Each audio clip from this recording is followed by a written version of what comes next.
Yo, what's going on? It's your boy PrimeTimePat here with another video. Yep, y'all see the title. Another video talking about debt. This time it's John Cena.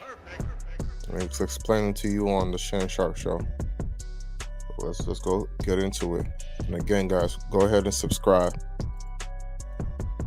What was some of the best advice that you've received and some of the best advice that you've given people to help them be able to do what you've done, John? We're all over the map, and I love this. This is great. This is great. Don't spend beyond your means. Okay. I think that is important to... Is that easier said than done? Yes. Obviously, it's not easier said than done because a lot of us are still doing it. You gotta take that FOMO out of your system, guys. If you don't know what FOMO means, it means fear of missing out. You're going on trips, you're buying cars you can't afford, you're putting everything on a credit card, putting yourself into debt. Let's stop the cycle. Yes, because of a lot of things, but I'll trim it, make it easy. Don't spend what you don't have, and try to spend less than you have so you can save a little bit. Don't carry debt. He's saying the most basic stuff. I don't understand why we're not getting it. I don't do what I did when I was 18, 21 anymore. So why are we still in our 30s doing the same things we were trying to do when we were 18, 30? I'm sorry. Yeah, 18, 20, 21, 25. Guys, Mexico is going to be here. Jamaica is going to be here. They're not going anywhere. Delta, Spirit, they're going to be here. So for you to sit down 1 year, 6 months and save up bread and clear out your debt, what is the issue? It's the same thing. No, they've been showing pictures of Tulum for the past 3 years in the pandemic. Y'all still talking about, oh, I haven't gone to Tulum, this and that. No, you still haven't got rid of your debt. Because, and I know that's not a universal thing, because there are many people who would advocate when the percentage of debt is low, carrying debt's good because I can beat the percentage in other investments. Right. I'm just afraid one day they're going to call the margin and I don't have the money. Right. So I tend to not want to owe anyone anything. That way, all tabs are square at the end of the business day. Correct. Don't spend more than you have. Don't carry any. And watch out when people say people carry debt or good debt. Yeah. Rich people have debt because they're investing in homes and stuff like that because they're trying to flip it and make a profit. You have debt because you went on a trip and you got to pay your credit card off. You didn't make any profit. All you did was waste money. That's a difference. Watch out with people. That's what you got to educate yourself, guys. When people talk, let them sit there and talk nonsense. If you do your research, they can't fool you with that kind of crap. Stop comparing yourself to rich people when you don't do what rich people do. Yes, they have debt because they freaking invest in their money to get a profit and pay that debt off. They have the debt because they already have the money in the bank. You don't have the money in the bank. You have to go and work. Come on, guys. Bad debt. And be accountable. I think that's, and know who you are. If you're someone who wants to get rich quick, there's nothing wrong with that. Right. Understand the math behind that. Talk to a venture capitalist and ask them how many of their assets fail. A venture capitalist will invest in 400 companies, hoping one survives. There's yield from one. So if you're at home with your $100 and you want to get rich quick, you got to take that $100, somehow bet on 400 companies, right, and hope one hits. But if you push it all into one, you are locked into that hook, line, and sinker. So I think know who you are as an investor. Dude, I try to be safe. My stuff is the most unsexy shit you'll ever talk about. And people always are like, man, this thing's going to smoke. It's going to be great. Good for you. Yeah. And I'm also okay with the success of others. You go with T-bills, huh? Man, I like this club. Can Can I get one of those fancy lockers here? This is a good, so know who you are. Yeah. And I think keeping up with the person next to you is a bad idea. Just always try to have a good balance sheet. Look at your books. Look at where you want to be. And look at what you spend, look at what you earn, look what you spend it on. Right. I think getting out of the habit of spending more than you make, that right there changes the dynamic of everything. If you have enough money to begin saving money, holy shit, you are beating the game. If you have no debt and can put money away, you're ahead. What's John's best purchase and his worst purchase? Worst purchase. Oof. Man, I made a ton of bad purchases. Bad purchases would have to be cars. A lot of bad cars. I have lost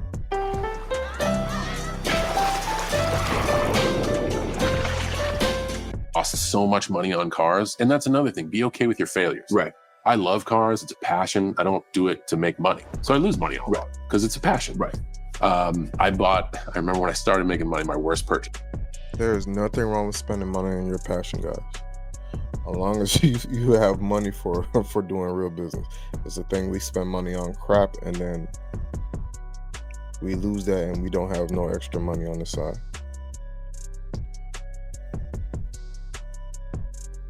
Wow. Go ahead.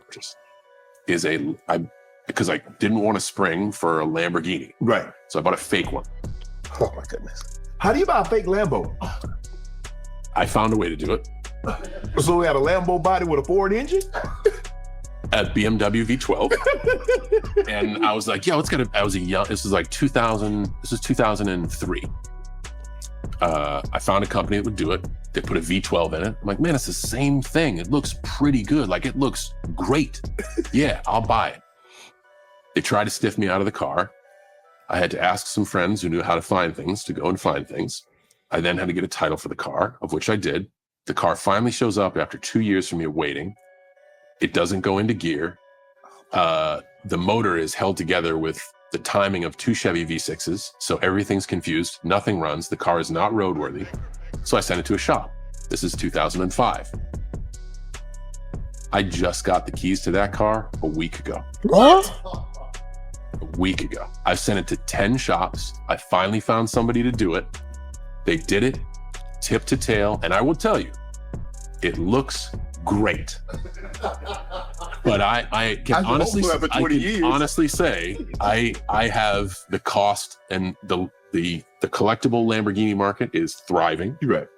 I have the cost of about a real roadster and a half into this kit car. You could have just bought a brand new one. I could have bought 2, sawed one in half, and this 1.5 cars. Be like, yeah, this is it. This is, yeah. But that was a lesson to be like, hey, if you take shortcuts, you're going to get what you pay for. Mm-hmm. So that was my takeaway from that. And also, like, I don't regret it because I have a takeaway. Mm-hmm. And in the process, I met a whole lot of shady shop owners, which Guys, learn from our lessons. If what you're doing now is not getting to where you want to be, take a different route. If certain people are getting in your way, cut them off. And when I say cut them off, I don't mean this, you know what I mean? I'm not friends with you anymore, this and that. You just cut your time with these people if they're not going in the same direction. That's all. Golly. are great, which allows me to feel good about a good shop owner when I meet a good mechanic and someone who can do honest work. So there's a lot of good takeaways from that. But as far as like statistics, boy, I got my ass whipped on that. Best purchase? Shit, my wife's engagement ring. She said yes. We're gonna get to that one too. Fame. How have you been able to deal with fame? Because you're known, you're global, you're known the world over. And sometimes when you're out with your wife, you just want to have a nice, quiet evening. You don't get very many of those.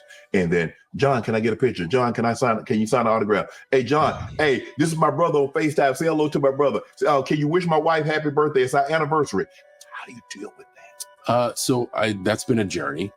And man, my wife is tremendous with that because she understands it. And again, I just talked about the kit. You buy a kit, you get a kit, not a real one. Find out what you want. If what I want is privacy, don't go out. Stay in. Simple as that. And if you want to go out, guess what? All this fun work that you get to do, a lot of that job is public service and public relations. And these people aren't coming up to me and like, yo, I want to fight you. No one's really coming up being like, I fucking hate you. Right. Everybody was like, yo, I just want to say hi. Their candor sometimes might be a little, it's not what I would see is, Right. but I don't blame them. So I try not to blame them. Now, I'm not perfect. Sometimes especially when I'm going for a morning coffee, I need the coffee before I can be like, hey, what's up? But I also know that when I leave the house for coffee, I'm leaving the house. It's part of the work. And in wrestling, travel, geez, I wish every game was a home game. Yes. The travel in sports is tough. Yes. But it's part of the work. Mm-hmm. This is part of the work. And you know what I get to do for my job? Dress up. So like, dress up and be imaginative. It's not that those moments aren't hard. And it's not that, and I think overall people are aware. I'm sorry to interrupt you. They know what's going on. Right. But damn it, they're shooting their shot. Life just gave them an opportunity. They're taking it. Probably never gonna see John Cena again. I would like to hope that if there's ever been an interaction where somebody walks away gnarly from our interaction, they understand that maybe like wasn't a good time to take that opportunity. We're all human. I'm gonna stop it there, guys, but you heard it from him, a millionaire. He gave you basic things. He didn't tell you to go and get a credit line. He didn't tell you to put your money here or there. He gave you basic instructions. Don't spend more than you have. Save your money. Invest in basic stuff, and you're gonna get to it. And it's not gonna come fast, but it's gonna come.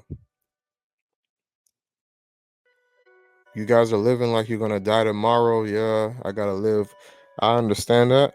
But 5-10 years later, you're still here, you ain't dying, you still broke. Or you still going around in a circle.